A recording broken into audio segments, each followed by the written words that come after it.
Merhaba arkadaşlar, kanalıma hoş geldiniz. Bugün sizlerle birlikte ekonomiyi yorumlayacağız.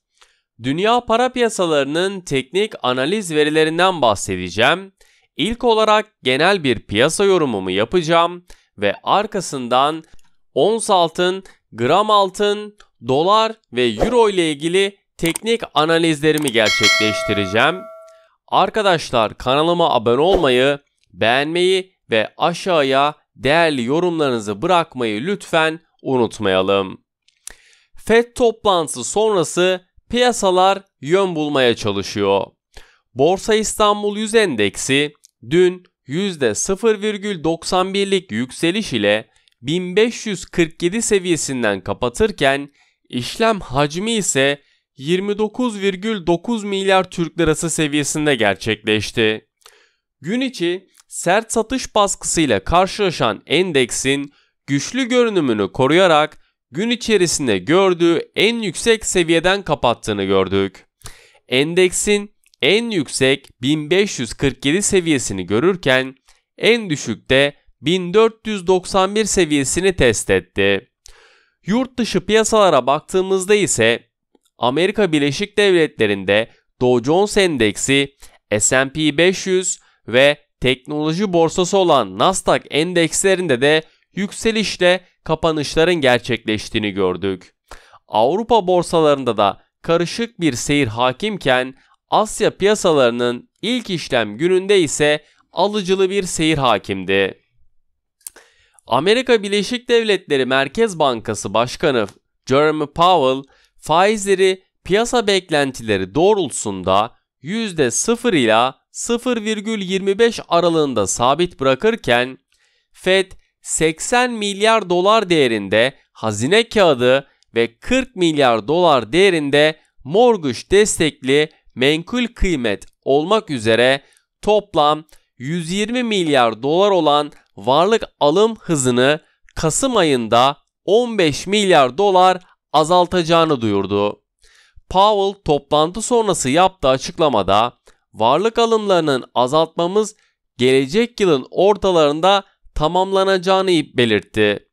Ayrıca FED, komite ekonomik görünümdeki değişikliklerin gerektirdiği takdirde alımların hız kazanmasının ayarlamaya hazır olduklarını da belirterek bunlara ek olarak enflasyonun geçici olduğunu belirten FED, enflasyon konusunda enflasyonun sürekli olarak istediğimiz düzeyin üzerinde olduğunu görürsek ayarlama yaparız ifadelerini kullandı.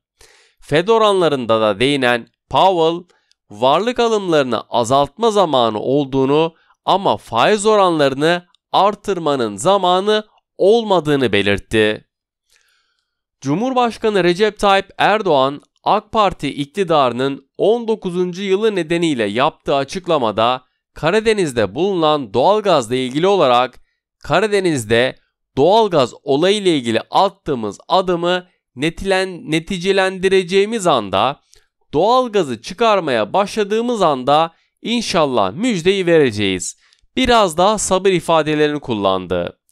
Oradan o doğalgazı çıkarttığımız anda sadece inşallah devletin kasasına girmeyecek, aynı zamanda vatandaşımın da kasasına girecek ifadelerini de ekledi. Avrupa Merkez Bankası Başkanı Christine Lagarde, faiz görünümündeki Ekim ayında artırılacağına yönelik piyasalardaki beklentilere karşın Avrupa Merkez Bankası'nın gelecek yıl faizlerinin yükselmesinin pek mümkün görülmediğini açıkladı. Avrupa Merkez Bankası Yönetim Konseyi üyesi Wesley ise Euro bölgesinde enflasyonun yüksek kalmaya devam etmesi yönündeki risklerin büyümekte olduğu uyarısında bulundu. TÜİK'in verilerine göre Ekim ayında tüketici fiyatlarının aylık bazda %2,39, yıllık bazda ise %19,89 arttığını açıkladı. Oluşan bu artışın harcama grupları itibariyle baktığımızda yıllık bazda tüketici fiyat endeksinden daha yüksek artış gösteren grupların ulaştırma, konut, ev eşyası, lokanta ve oteller ile gıda ve alkolsüz içecekler grubu olduğunu görüyoruz. aylık bazda açıklanan %2,39 artışın piyasa beklentisi altında kaldığını da sizlere vurgulamak isterim. Üretici fiyat endeksinde ise yıllık bazda son 2 aydaki durgunluktan çıkarak %46,3 ile yeniden yükselişe geçtiğini vurguluyorum. FED sonrası bu sabah Amerika Birleşik Devletleri vadelilerinde hareketler yatay seyrediyor. Asya piyasalarında ise önceki gün Amerika Birleşik Devletleri endeksinin pozitif taraftaki hareketlerin etkisiyle yükselişin ön planda kaldığını söyleyebilirim. Şimdi dünya para piyasalarının teknik analiz verilerinden bahsedeceğim. İlk olarak ons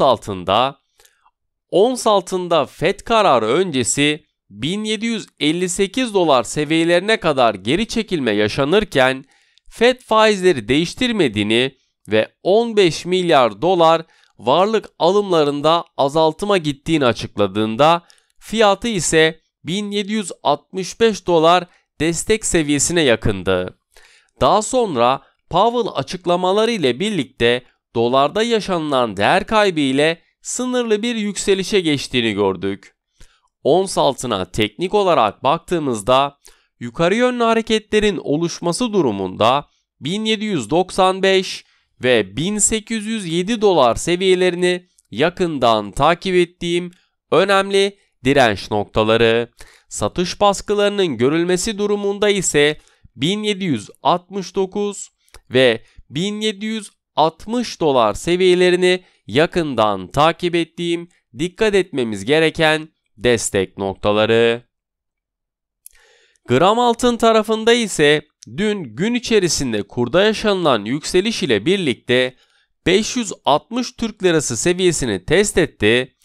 Günün geri kalanında ise kurda geri çekilmelerin yaşanması FED faizi değiştirmedikten sonra beklenen varlık azaltımı programının açıklanması ile kurda ve ons altında geri çekilmelerin yaşandığını gördük.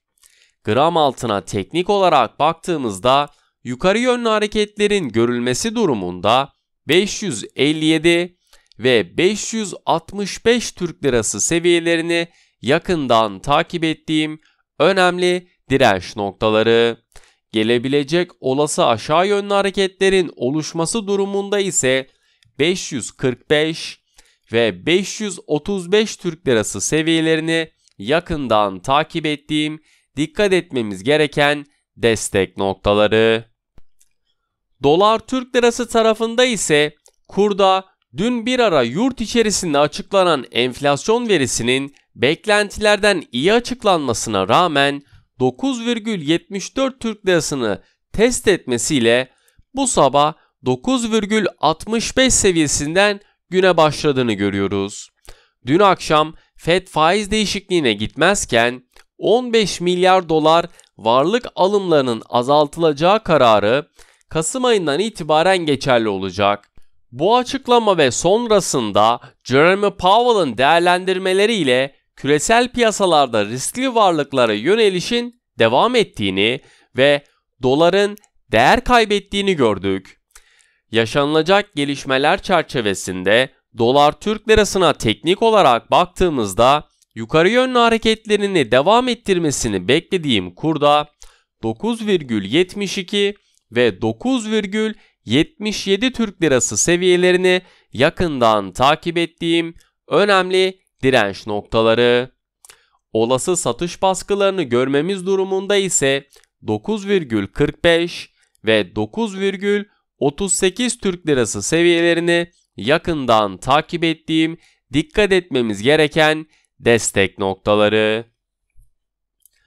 Euro Türk lirası tarafında ise çaprazda dün gün içerisinde Türk lirasında yaşanılan değer kaybı ile birlikte 11,29 seviyesini test etti ve bu sabah paritede yaşanılan yükseliş ile birlikte 11,20 Türk lirası seviyesinden güne başlangıç yaptığını gördük.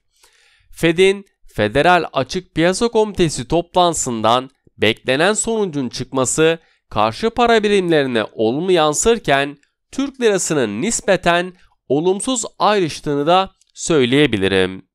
Euro, Türk lirasına teknik olarak baktığımızda yaşanılacak gelişmeler çerçevesinde yukarı yönlü hareketlerini devam ettirmesini beklediğim kurda 11,35 ve 11,50 Türk lirası seviyelerini yakından takip ettiğim önemli direnç noktaları.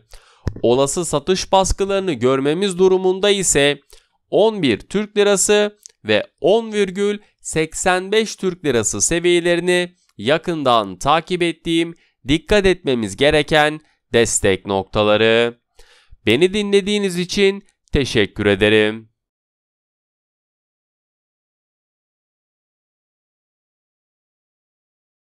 Maybe you should take